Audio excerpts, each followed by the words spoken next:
यो चाहिँ हामी गएको हो गोल्डन टेम्पल अमृतसर। यहाँ चाहिँ पुरै भिड थियो, फोटो पनि खिच्नु पाएनौँ। यहाँ हो मेरो छोरी। हामी चाहिँ त्यहाँबाट निस्किन आँटेको थियौँ।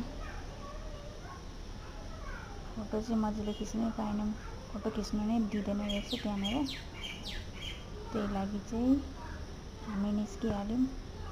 फेरि भिड पनि भइरहेछ, त्यही लागि चाहिँ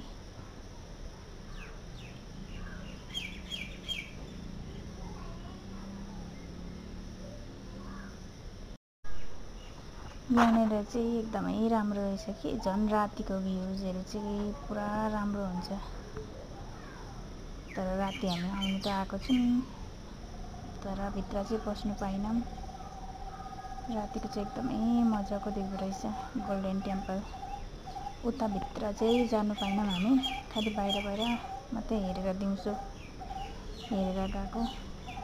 हिजो राति आउँदाखेरि चाहिँ एकदमै राम्रो थियो। यहाँ हो हामी,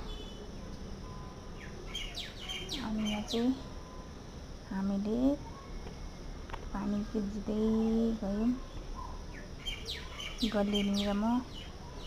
उता दिदी पनि हुनुहुन्थ्यो, दिदी चाहिँ आउनु भएन नानीले गर्दाखेरि, भिड छ भनेर, सानो नानी थियो भनेर चाहिँ